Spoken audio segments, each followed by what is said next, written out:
Hello बच्चा, welcome back. कैसे हैं आप लोग? एकदम झक्कास। तो लो, मैं फिर से आ गया। क्या समझे थे? नहीं लौटेंगे? अरे जब तक तोड़ेंगे नहीं तब तक छोड़ेंगे नहीं, है ना। इसी उम्मीद से मैं आपको पढ़ा रहा हूँ कि इतनी खामोशी से आपको मेहनत करना है कि सफलता क्या मचा दे, भौकाल मचा दे। शोर तो सब मचाते हैं, आपको बच्चों क्या मचाना है? भौकाल मचाना है। तो आज मैं बेसिकली स्पेसिफाई कर दूँ कि क्या आपके लिए लेकर आया हूँ। टेम्परेचर का रिलेशन रेजिस्टेंस के साथ कैसा होता है उसके बारे में जानने की कोशिश करेंगे इस वाले वीडियो में, है ना। अगर आपको ये आता है तो आप स्किप कर सकते हैं वीडियो को, फर्दर कहीं पे आप टाइम यूटिलाइज कीजिए जहाँ पे आपको जो चीज़ नहीं आता है उसको सीखने की कोशिश कीजिए, ठीक है। अच्छा, जाने से पहले प्लीज़ लाइक कर देना, शेयर कर देना और सब्सक्राइब भी कर देना यार। वीडियो तो देखा नहीं, बड़ा आया है सब्सक्राइब करवाने के लिए। अरे कर दो यार, इसमें पैसे थोड़े जाते हैं। सब्सक्राइब कर दीजिए ताकि मेरा जो है ना थोड़ा कॉन्फिडेंस और बिल्डअप हो जाए और आपके लिए इसी तरह से अच्छे अच्छे टॉपिक वाइज मैं वीडियो लाता रहूँ, है ना। और कंप्लीट वीडियो आएगी, है ना। ऐसा नहीं है कि बीच में मैं टेम्परेचर का रिलेशन डिपेंडेंस में यहाँ पे बता के फिर जाके मैं गायब हो जाऊँगा। पूरा मैंने अभी करंट इलेक्ट्रिसिटी का सीक्वेंस स्टार्ट किया, सीरीज स्टार्ट किया, तो ये अपन जब तक कंप्लीट नहीं करेंगे तब तक इसको बीच में नहीं छोड़ेंगे, राइट। तो ये आपसे मेरा वादा रहा, ठीक है ना। तो इसी तरह से आपकी भी एक जिम्मेदारी है कि आप प्लीज़ शेयर कर दीजिए, लाइक कर दीजिए और सब्सक्राइब कर दीजिए, है ना, ताकि फर्दर नोटिफिकेशन आपको मिलता रहे, ठीक है। तो टेम्परेचर का रिलेशन कैसा है वो देखेंगे इस वीडियो में। तो चलें स्टार्ट करें, ठीक है। तो स्टार्ट किया जाए। तो स्टार्ट करने से पहले very good morning, very good afternoon, सत श्री अकाल, जय हिंद, नमस्ते, है ना, जब भी आप ये वीडियो देख रहे हैं, ठीक है। तो चलिए स्टार्ट करते हैं बिना टाइम को गवाए हुए, ठीक है ना। तो अपने को थोड़ा सी आइडिया है कि ये पिछले लेक्चर में ये पढ़े थे कि जो रेजिस्टेंस होता है R = ml / ne² टाउ ए होता है ना। इसके बारे में अपन बहुत अच्छे तरीके से जान चुके हैं, है ना। अगर आपने वीडियो नहीं देखा है तो आप लेक्चर नंबर 3 में आप जाकर देख सकते हैं, इससे पिछले वाले लेक्चर में, है ना। इसमें सब टर्म का अपने को मीनिंग क्लियर। ये रेजिस्टेंस होता है, m है मास ऑफ इलेक्ट्रॉन, ये लेंथ ऑफ कंडक्टर जिसके अक्रॉस करंट फ्लो हो रहा होता है, और n क्या है? Number of electrons. चार्ज, ये टाइम है, टाउ क्या है? Average relaxation time. ये है क्रॉस सेक्शनल एरिया। ये सब का पता है लगभग आपको मीनिंग, है ना। ये लेंथ ऑफ कंडक्टर है, length of conductor along which current is flowing, a mass of electron, area of cross section, average relaxation time. इस पर आप अच्छा खासा ध्यान दीजिए। एवरेज रिलैक्सेशन टाइम, इसको अपन यूज करने वाले हैं रिलेशन को एनालाइज करने के लिए, है ना। n है नंबर ऑफ इलेक्ट्रॉन पर नंबर ऑफ फ्री इलेक्ट्रॉन, यूँ बोलो तो ज़्यादा बेस्ट रहेगा, free electron per unit volume. Okay, अच्छा, ये जो है ना फ्री इलेक्ट्रॉन्स की जो ये होती है n की वैल्यू, किसी कंडक्टर के लिए ये बहुत ज़्यादा होता है, 10⁻28 29 इलेक्ट्रॉन्स पर मीटर क्यूब। इतनी ज़्यादा फ्री इलेक्ट्रॉन्स होते हैं, है ना। ये बात आप ध्यान में रखना। ओके, अब देखते हैं कैसे है। पहले कंडक्टर के लिए देखते हैं। कंडक्टर, टेम्परेचर के साथ कंडक्टर का कैसा रिलेशन है। अच्छा, एक बात अपने को पता है कि टेम्परेचर बढ़ने से जो फ्री इलेक्ट्रॉन्स नहीं है कंडक्टर के अंदर, है ना, टेम्परेचर जैसे इंक्रीज हुआ तो जो बॉन्डेड इलेक्ट्रॉन्स है उसकी जो आयोनाइजेशन एनर्जी इंक्रीज हो जाएगी। आयोनाइजेशन एनर्जी जैसे इंक्रीज होगी तो अब जो बॉन्डेड इलेक्ट्रॉन्स था वो भी अब जो है निकलने के लिए छटपटाएगा, ठीक है ना। तो जैसे देखिए दो इफेक्ट होगा टेम्परेचर इंक्रीज करने से, जरा गौर से देखना। एक तो ionization energy, ionization energy of electron increase हो जाएगा। अच्छा, मतलब ionization energy of electron increase होगा तो इसका मतलब अब इलेक्ट्रॉन के पास एनर्जी है, वो भी जो बॉन्डेड था अभी तक वो निकलने की कोशिश करेगा। इसका मतलब n की वैल्यू क्या हो जाएगी? इंक्रीज हो जाएगी, ठीक है ना। ओके, n की वैल्यू इंक्रीज होने से देखिए यहाँ पर रेजिस्टेंस कैसे डिपेंड कर रहा है, ml / ne² टाउ ए, है ना, ne² टाउ ए। अच्छा, इसमें ये क्या है? रेसिस्टिविटी होता है ना m divide by n e square tau a, ये हो गया रेसिस्टिविटी। ओके, अब देखना ये n की वैल्यू इंक्रीज हो गई, ठीक है ना। अच्छा, दूसरा n की वैल्यू इंक्रीज होने से क्या इफेक्ट पड़ा, n की वैल्यू जैसे इंक्रीज होगा तो ये रेजिस्टेंस क्या हो जाएगा, डिक्रीज हो जाएगा। ये तो बोल रहा है भाई ये रेजिस्टेंस डिक्रीज हो जाएगा, और ये रेसिस्टिविटी भी है ना, ये 1 डिवाइड बाय n है तो रेसिस्टिविटी भी भाई डिक्रीज हो जाएगा। अब देखिए दूसरा एस्पेक्ट ये है कि जैसे ही आप हीट करते हैं तो उसके अंदर के जो इलेक्ट्रॉन्स है उसमें वाइब्रेशन बहुत तेज हो जाएगा। तो वाइब्रेशन बहुत तेज हो जाएगा तो अभी मान चलिए कि जो कॉलिजन का जो टाइम था इनिशियली, है ना, यहाँ से इलेक्ट्रॉन आया यहाँ पे, फिर जाके यहाँ से टकराया, है ना, इलेक्ट्रॉन यहाँ से आया यहाँ पे टकराया, फिर जाके इलेक्ट्रॉन निकला। अब जो है ना वाइब्रेशन क्या हो जाएगा, इंक्रीज हो जाएगा। वाइब्रेशन इंक्रीज हो जाएगा तो यहाँ से आने में मान चलो कि इनिशियली टाइम कुछ लग रहा है, लेट से सपोज अभी मानते हैं मतलब एग्जांपल के तौर पे इसको टाइम यहाँ पे लग रहा होगा वो 2 सेकेंड, है ना। जैसे ही आपने एनर्जी दिया तब ये इसके पास काइनेटिक एनर्जी ज़्यादा आ गई, काइनेटिक एनर्जी ज़्यादा आ गई। अब ये फास्ट यहाँ पे रीच करने वाला है ना, फास्ट रीच करेगा। इसका मतलब अभी ये हो सकता है कि हाफ सेकेंड में पहुँच रहा होगा। इसका मतलब relaxation time, average relaxation time जो निकालेंगे इससे, उसकी वैल्यू क्या हो जाएगी, कम हो जाएगी, है ना। रिलैक्सेशन टाइम क्या हो जाएगा, कम हो जाएगा। तो वाइब्रेशन इंक्रीज होगा, इससे vibration of electron will increase. इससे जो टाउ की वैल्यू है इसकी वैल्यू क्या हो जाएगी, डिक्रीज हो जाएगी, है ना। अभी तक यहाँ से जो ज़्यादा टाइम लग रहा था, जैसे एनर्जी मिला अभी कम टाइम में पहुँच जाएगा, है ना। फटाफट ये क्या करेगा, कॉलिजन करेगा। ये टाउ की वैल्यू डिक्रीज हो जाएगा, है ना। ये है average relaxation time, relaxation time, है ना, ये डिक्रीज हो जाएगा। अच्छा, अब देखो यहाँ पे ये R कैसे डिपेंड कर रहा है इस पे, R inversely proportional to 1 divide by tau.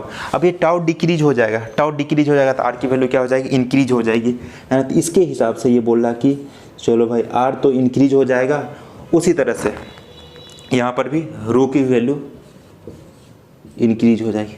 अब देखो ये तो बोल रहा है कि आयनाइजेशन एनर्जी के हिसाब से ये बोल रहा है कि रेजिस्टेंस डिक्रीज हो जाएगा, रेसिस्टिविटी डिक्रीज हो जाएगा, और ये बोल रहा है कि रेजिस्टेंस इंक्रीज हो जाएगा और रेसिस्टिविटी भी इंक्रीज हो जाएगा। तो किसकी बात माने, है ना। अब यहाँ पे कॉन्सेप्ट ये है कि देखिए जो कंडक्टर होते हैं, कंडक्टर्स में ऑलरेडी बहुत सारे फ्री इलेक्ट्रॉन्स होते हैं, है ना, ऑलरेडी बहुत सारे फ्री इलेक्ट्रॉन्स होते हैं। तो जैसे ही इलेक्ट्रॉन्स वो बाहर निकलेगा, है ना, क्योंकि 10⁻29 free electrons per unit volume है ना। तो वो इलेक्ट्रॉन निकल के जो है ना 10⁻29 में कुछ सिग्निफिकेंट इफेक्ट नहीं डाल पाएगा, है ना। जो बॉन्डेड इलेक्ट्रॉन्स है, बॉन्डेड इलेक्ट्रॉन जैसे ही निकल के आएगा तो ये जो ऑलरेडी जो प्रेजेंट फ्री इलेक्ट्रॉन्स वो क्या बोलेगा, भाई मेरी तो इज्जत है नहीं यहाँ पे, है ना, तुम्हें क्या करना आके यहाँ पे, ठीक है ना। तो इसकी ये जो है ना, ये जो अभी बॉन्डेड इलेक्ट्रॉन्स है जो अभी फ्री हुआ उसको भी दुनिया देखना था, क्योंकि उसको आयनाइजेशन एनर्जी मिल गया, है ना। तो इतनी ज़्यादा इफेक्ट इसलिए नहीं करेगी क्योंकि फ्री इलेक्ट्रॉन्स ऑलरेडी ज़्यादा है ना। यहाँ से मान चलो 5 लाख इलेक्ट्रॉन्स निकल भी जाएंगे, तो ये 10⁻29 के रिस्पेक्ट में 5 लाख की वैल्यू क्या बहुत कम है ना, बहुत कम। इसका मतलब ये इनसिग्निफिकेंट हो जाता है, ये इनसिग्निफिकेंट हो जाता है, इनसिग्निफिकेंट है ना। तो इसको अपन कंसीडर नहीं करेंगे, इसका मतलब इसको कंसीडर करेंगे। तो मतलब कंडक्टर का टेम्परेचर इंक्रीज करने से क्या हो गया, रेजिस्टेंस इंक्रीज हो गया एंड रेसिस्टिविटी की वैल्यू इंक्रीज हो जाएगी, ठीक है ना, दोनों चीज़ इंक्रीज हो जाएगी। समझ में आई बात। और ये कोलिजन फास्ट हो जाता है, ये ज़्यादा इफेक्टिव होता है ना, मोर इफेक्टिव, ठीक है ना। इसलिए इसकी बात मानेंगे, टाउ की वैल्यू कम हो जाएगा, रेजिस्टेंस और रेसिस्टिविटी इंक्रीज हो जाएगा। इसका यदि अपने ग्राफ की बात करें, इसका यदि आप ग्राफ ड्रॉ करोगे तो यहाँ पा जाओ, एनसीईआरटी में एक कॉपर और टेम्परेचर का रिलेशन वाला ग्राफ दिया हो, टेम्परेचर और आर बोलो और रो बोलो, दोनों का सेम ही। तो कॉपर के लिए ऐसा ग्राफ बनाया गया, वही मैं सेम टू सेम बना देता हूँ, है ना, इस तरह से। तो टेम्परेचर बढ़ने से रेसिस्टिविटी या रेजिस्टेंस क्या होता है, ये बढ़ता है, और रो। ये तो हो गया कंडक्टर के लिए। अब अपने पास सेमी कंडक्टर, सेमीकंडक्टर। अब देखिएगा सेमीकंडक्टर में सेम कहानी है, सेमीकंडक्टर में भी अभी टेम्परेचर को यहाँ पे क्या किए, ध्यान से सुनिएगा। अगेन इसमें फिर जाके नंबर ऑफ है ना इलेक्ट्रॉन्स क्या हो जाएंगे, मतलब इसमें सेमीकंडक्टर में बेसिकली क्या होता है, इसमें जो चार्ज कैरियर होता है, चार्ज कैरियर होता है, दो चीज़ होता है चार्ज कैरियर, इलेक्ट्रॉन्स मतलब ये होल्स होते हैं और जो इलेक्ट्रॉन्स होते हैं, इलेक्ट्रॉन एंड होल, ये दो इसके चार्ज कैरियर होते हैं, इलेक्ट्रॉन्स एंड होल। तो रूम टेम्परेचर पे ये इलेक्ट्रॉन्स एंड होल्स का जो कॉम्बिनेशन बहुत कम होता है, जो चार्ज को कैरी करके ले जाने वाला है ना।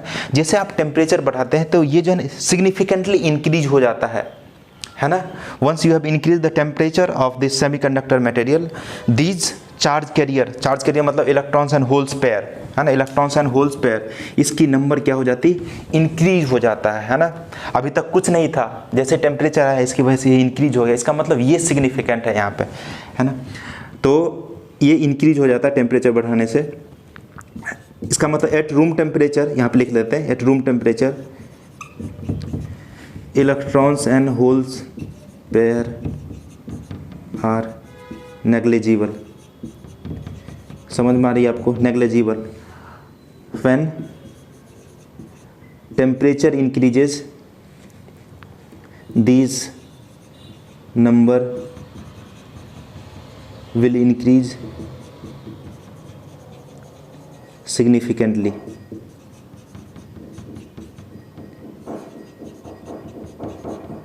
अच्छा, ये नंबर सिग्निफिकेंटली इंक्रीज हो जाएगा, इसका मतलब n की वैल्यू यहाँ पे क्या हो रही है, इंक्रीज हो रही है। n की वैल्यू इंक्रीज होगा तो r की वैल्यू क्या होगा, यहाँ पे r की वैल्यू डिक्रीज हो जाएगा एंड रो की वैल्यू क्या हो जाएगा, डिक्रीज हो जाएगा। और यहाँ पे टाउ क्या होता है, एवरेज रिलैक्सेशन टाइम, यानी ये ऑलमोस्ट मतलब जो है ना इनफेक्टिव, इनसिग्निफिकेंट है, यहाँ पे ज़्यादा इंक्रीज नहीं होता है। तो ये इनसिग्निफिकेंट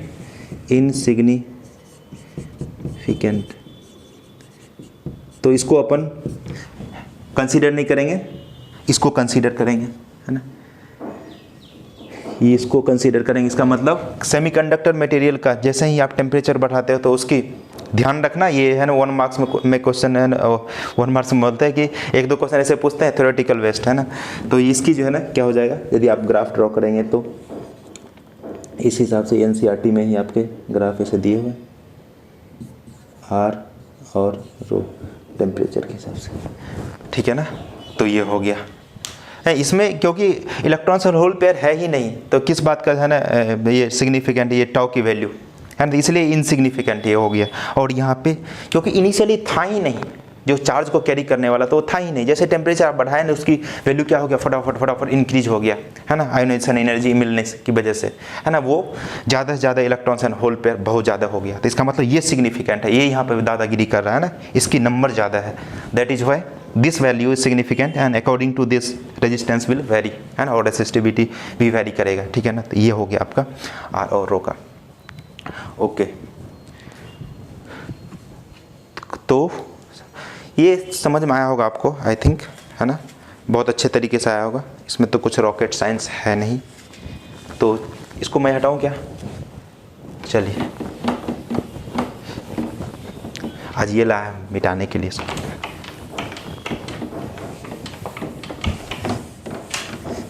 तो कंडक्टर में टेम्परेचर बढ़ाने से रेजिस्टेंस की वैल्यू क्या होता है, रेजिस्टेंस की वैल्यू बढ़ता है और इसमें सेमीकंडक्टर में घटता है, ठीक है ना। अच्छा, अब अपने पास कुछ एलओआई है ना, कुछ एलओआई है, इसका एज सच टेम्परेचर बढ़ाने से उस पर जो रेजिस्टेंस और रेसिस्टिविटी उस पर इफेक्ट नहीं पड़ता है, क्योंकि उसमें ऐसा होता है कि ये जितना इंक्रीज हो जा रहा है ये उतना डिक्रीज हो जाता है, कुल मिला के दोनों एक दूसरे को क्या कर लेते हैं, बैलेंस कर लेते हैं, इसलिए ऑलमोस्ट इनसिग्निफिकेंट होता है। एलओआई में जैसे कि आपका कॉन्स्टेंटन हो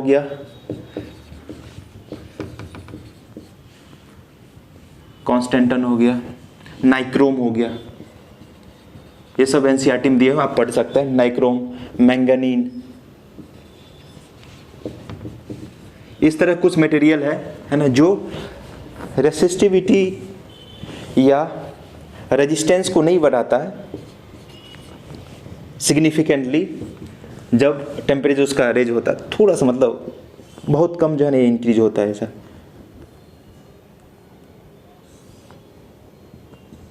ऑलमोस्ट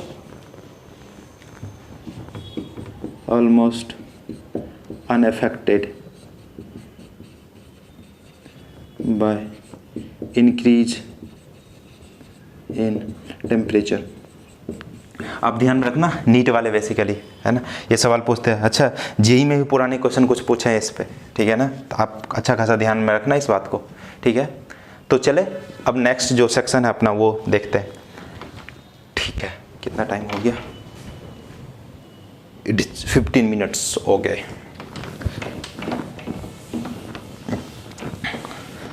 तो सेमीकंडक्टर में क्या होता है, डिक्रीज हो जाता है, और कंडक्टर में क्या हो जाता है, इंक्रीज हो जाता है ना।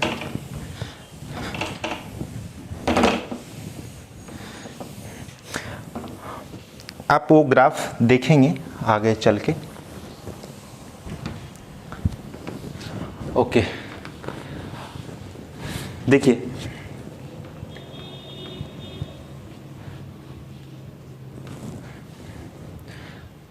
अब अपन कुछ कंडीशन लेते हैं कि कुछ ऐसा डिफाइन कर लेते हैं कि let R0 is resistance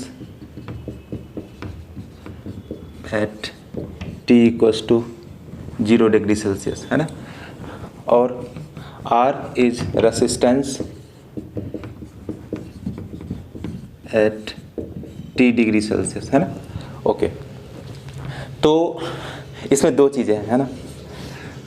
R equals to ऐसा लिखते हैं R0 into 1 plus alpha T plus beta T square, है ना। इस तरह का वेरिएशन तब होता है जब T की value greater than 300 degree Celsius हो, है ना, greater than 300 degree Celsius. Okay B फिर R equals to R0 into 1 plus alpha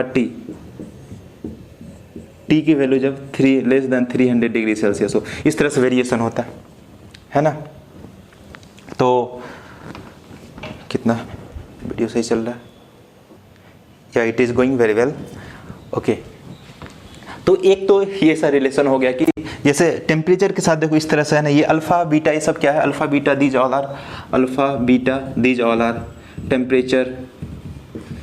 temperature coefficient of resistance, temperature coefficient of resistance है ये सब, राइट। अच्छा ये तो हो गया 0 डिग्री से, इस तरह से रिलेशन है। दूसरा मैं अभी मानता हूँ कि किसी कंडक्टर का किसी मटेरियल का R1 रेसिस्टेंस है eight T1 degree Celsius temperature पे, है ना, उसका टेम्परेचर को कुछ चेंज करता है ना, कुछ टेम्परेचर को चेंज करते हैं तो उसकी रेजिस्टेंस कुछ R2 हो जाता है एट T2 डिग्री सेल्सियस पे, है ना, R2 हो जाता है T2 डिग्री सेल्सियस पे। तो इसमें रिलेशन कैसे एस्टेब्लिश करना है, रिलेशन देखिएगा ज़रा ध्यान। तो अपने को पता है किसी कंडक्टर का जो है ना रेजिस्टेंस डायरेक्टली प्रोपोर्शनल होता है जैसे उसका टेम्परेचर को इंक्रीज करते हैं। तो इसे यहाँ पे लिख सकते हैं कि छोटा सा ये रेसिस्टेंस में इंक्रीज अगर आपने टेम्परेचर में dt इंक्रीज किया है तो, है ना। अच्छा ये इस बात पे भी डिपेंड करता है कि इनिशियल इसका रेसिस्टेंस कितना है ना। Resistance directly proportional to temperature in the conductor and resistance directly proportional to the initial resistance, है ना। इसको आप मर्ज करोगे तो dr की वैल्यू आप लिख सकते हैं directly proportional to R1 dt, है ना। तो ये dr ये प्रोपोर्शनलिटी कांस्टेंट घटा के अल्फ़ा पुट कर देते हैं यहाँ पे R1 dt। ऑलमोस्ट अल्फ़ा जो है ना ये टाइम के साथ कांस्टेंट ही रहता है, लेकिन यदि आपको वेरिएबल दिया हुआ है तो वेरिएबल आप पुट करेंगे यहाँ पे, है ना। तो अब इसको मान चलो कि अल्फ़ा ऑलमोस्ट कांस्टेंट, बट ये टेम्परेचर के साथ इस तरह से वेरी करता है ना। ये किस तरह से वेरी करता है, 1 plus T square T Q इस तरह से वेरी करता है हायर टेम्परेचर पे, ठीक है ना। लेकिन ऑलमोस्ट जो है ना ऐसा कुछ नहीं बोलेगा तो हम लोग क्या मान के चलेंगे, अल्फ़ा क्या है मतलब ये टेम्परेचर के रिस्पेक्ट में भी क्या है, ये इसकी वैल्यू कांस्टेंट दिया हुआ है ना। ओके, तो ये D R equals to alpha R1 dt। हाँ, तो यहाँ पर अपन क्या माने थे कि R1 रेसिस्टेंस है T1 पे, है ना, R2 रेसिस्टेंस हो जाता है, सॉरी उल्टा लिख दिया, ओके, क्या इतना गलती करता है रे, ये R1 रेसिस्टेंस है T1 पे और R2 रेसिस्टेंस हो जाता है T2 पे, ठीक है ना। तो ये इसको आप इंटीग्रेट करोगे तो क्या हो जाएगा, R2 minus R1, limit put कर दिया डायरेक्ट, यहाँ से अल्फ़ा R1, क्योंकि कांस्टेंट है तो बाहर ले लेते हैं, अगर कांस्टेंट नहीं होगा तो आप इसको जो है ना अल्फ़ा को इसके साथ में रख के इंटीग्रेट करना पड़ेगा, है ना। तो अल्फ़ा R1 dt का इंटीग्रेशन t, यहाँ पर लिमिट फिर से पुट कर दीजिए T1 और T2, तो R2 minus R1 equals to alpha R1 A T2 minus T1, ये आ गया। R2 इक्वल्स टू R1, इसमें से कॉमन ले लीजिए, 1 plus alpha T2 minus T1।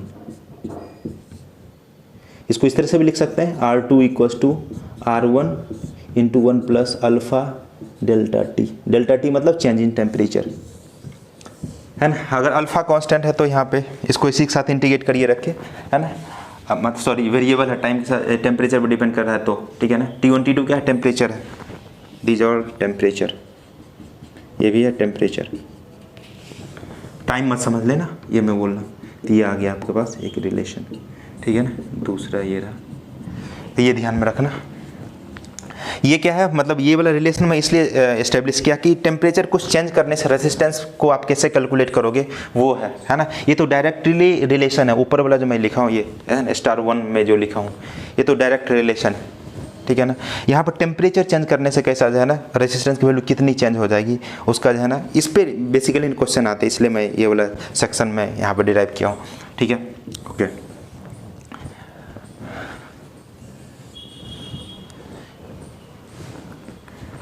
एक मैं क्वेश्चन लिखता हूँ,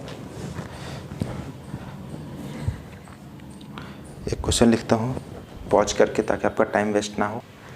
ये बच्चों IIT-JEE का एक पुराना क्वेश्चन है, ये मैं लिखा हूँ आपको, इसको ट्राई करो आप, है ना।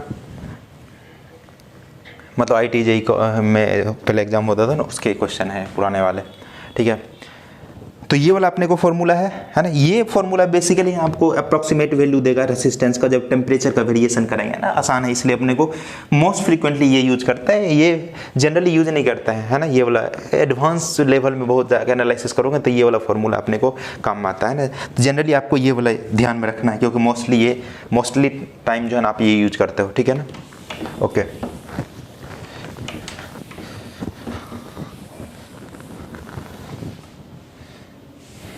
तो अपने पास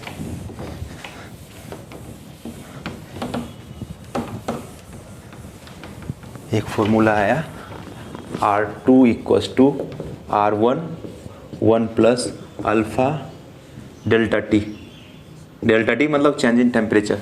ओके, ये बोला क्या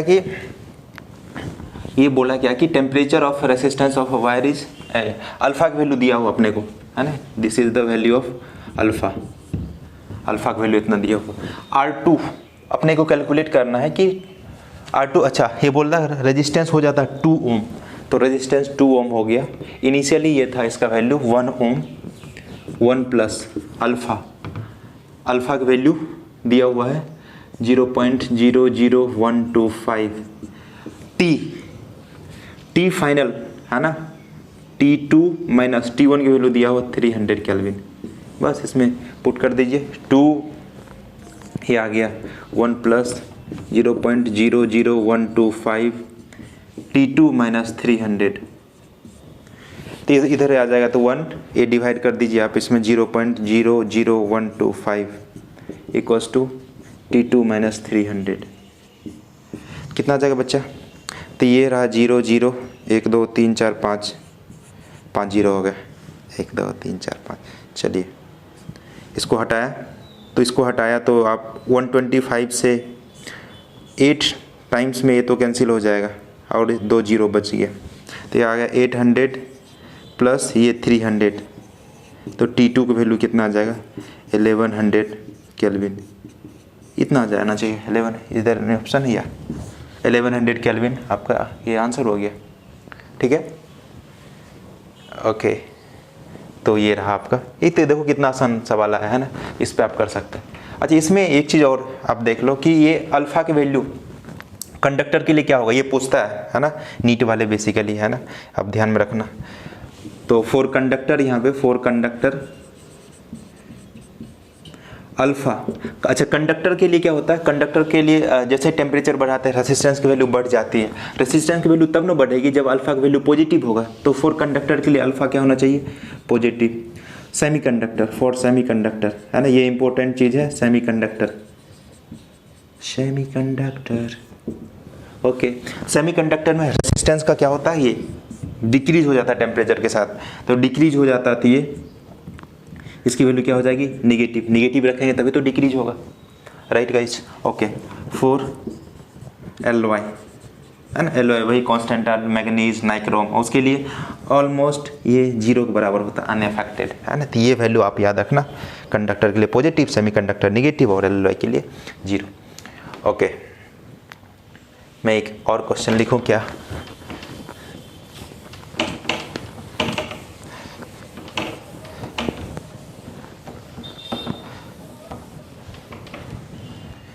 इसको हटा देता हूँ।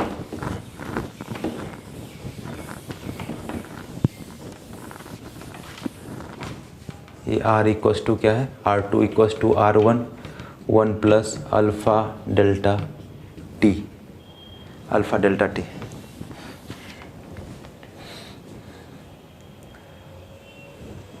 एक क्वेश्चन यहाँ पे लिखते हैं,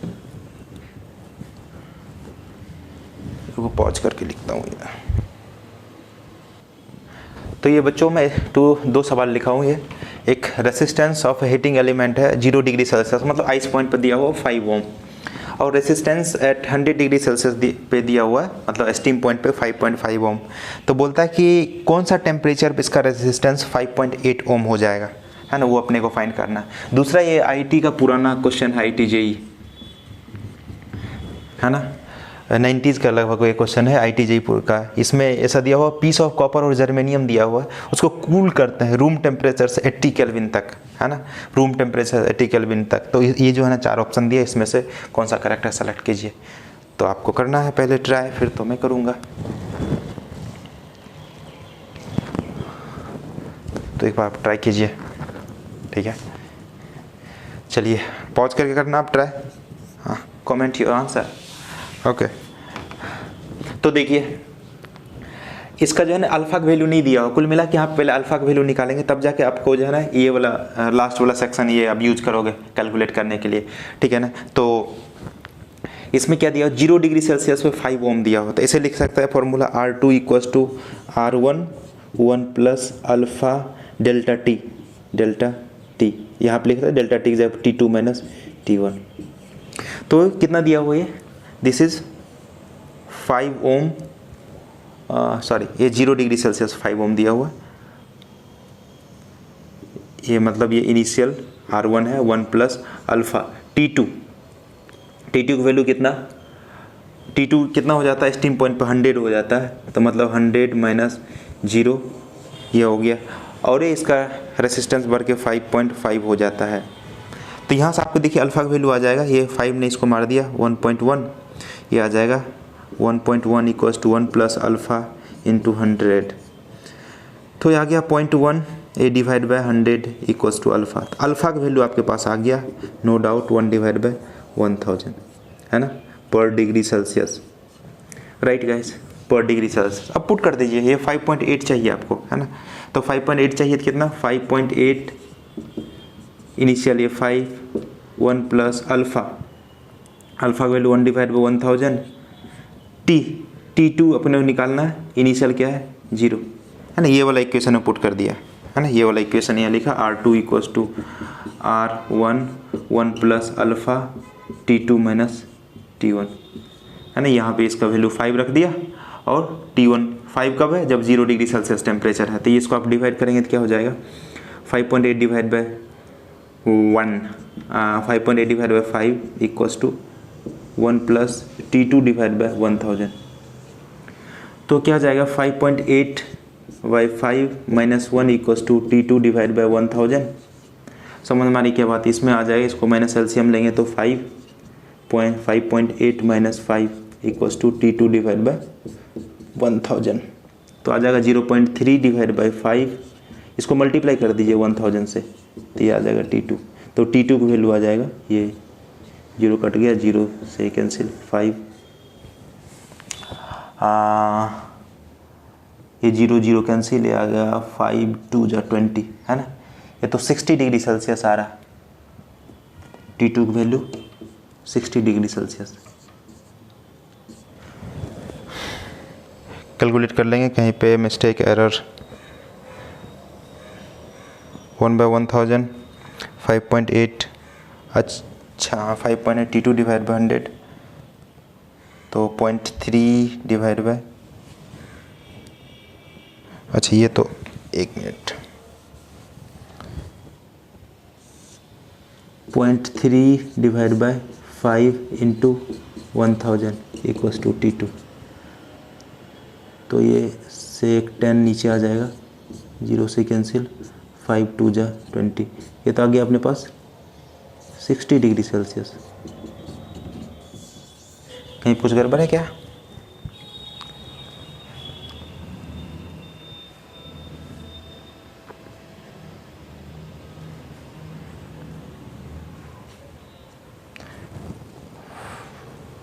फाइव 5.8 हो रहा, कुछ तो गड़बड़ है। ये 5.8 में 5 ये जाएगा तो ये 0.8 बचेगा, क्या है सर, क्या ऐसे थोड़ी चलता है यार, माफ़ कर देना बच्चों, कभी कभी गलती हो जाता है, इंसान ही तो है, इंसान से तो गलती नहीं होगा तो किससे गलती होगा, आपसे भी तो गलती होती है, तो मेरे होते हम तो बच्चे, माफ़ कर देना। ये 20, तब तो मैं सोचूं कि इसका 160 डिग्री सेल्सियस आ रहा है T2 की वैल्यू, है ना, ये कैलकुलेशन मिस्टेक हो रहा था बच्चों, माफ़ कर देना यहाँ पे, ठीक है।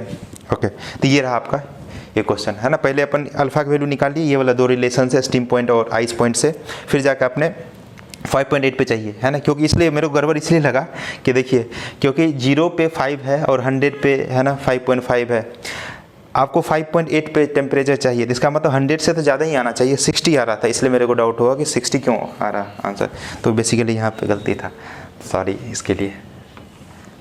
अच्छा, ये जो है IIT-JEE का पुराना क्वेश्चन है, इसको मैं हटाऊँ, ये इसको ट्राई करना आप, कौन सा ऑप्शन आपको जच रहा है इसमें।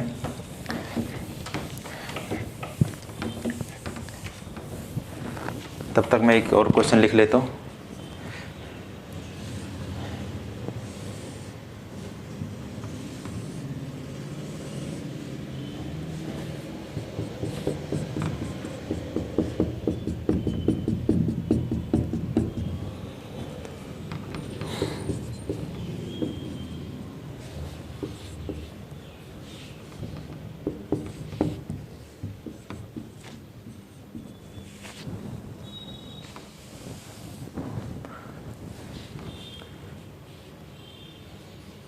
Relation, find relation between alpha 1 rho 1 alpha 2 rho 2 such that resistance of this combination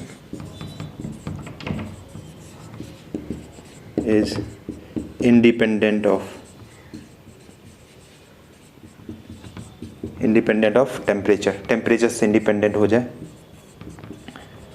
ऐसा रिलेशन आपको ढूंढना है, सॉल्यूशन ट्राई करना। इसका हो गया, पीस ऑफ कॉपर है, germanium cooled from room temperature, इसको मैं थोड़ा सा कलर भर लेता हूँ।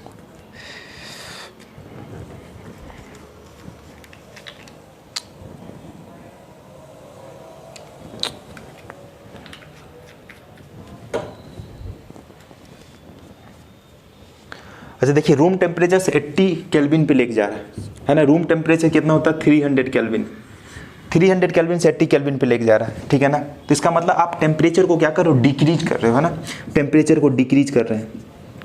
टेम्परेचर को डिक्रीज करते हैं तो कंडक्टर के लिए क्या होता है, कंडक्टर में टेम्परेचर को यदि आप इंक्रीज करते हैं, रेसिस्टेंस की वैल्यू क्या होती है, इंक्रीज होती है।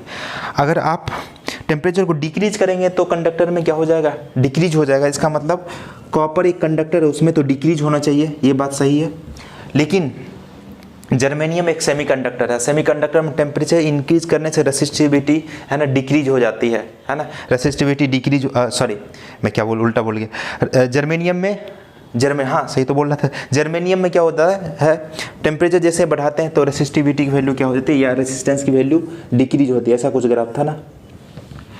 यहाँ पर आप कूल कर रहे हो, कूल कर इसका मतलब टेम्परेचर को आप डिक्रीज कर रहे हो, टेम्परेचर ये रहा और रेसिस्टिविटी, टेम्परेचर को डिक्रीज कर रहे हो, इधर आ रहे हैं, इसका मतलब रेसिस्टिविटी की वैल्यू क्या हो रही है, इधर आ, देखो रेसिस्टिविटी इंक्रीज हो रहा है, इसका मतलब जर्मेनियम में इंक्रीज होगा और कॉपर में डिक्रीज हो जाएगा। तो डी आपका एक राइट ऑप्शन है, ठीक है, नहीं समझ में आ रही बात। इंक्रीज के हिसाब सोचो, इंक्रीज कंडक्टर में टेम्परेचर इंक्रीज करने से रेसिस्टेंस बढ़ता है और टेम्परेचर डिक्रीज करने से घटेगा। सिमिलरली सेमी कंडक्टर में क्या होता है, टेम्परेचर बढ़ाने से कंडक्टिविटी या रेसिस्टिविटी और रेसिस्टेंस क्या होता है, ये डिक्रीज होता है। अगर आप कूल कर रहे हो तो इसकी वैल्यू क्या हो जाएगी, इंक्रीज हो जाएगी। तो ये आपका डी एक ऑप्शन है, ठीक है। तो ये वाला क्वेश्चन आप ट्राई करो एक बार।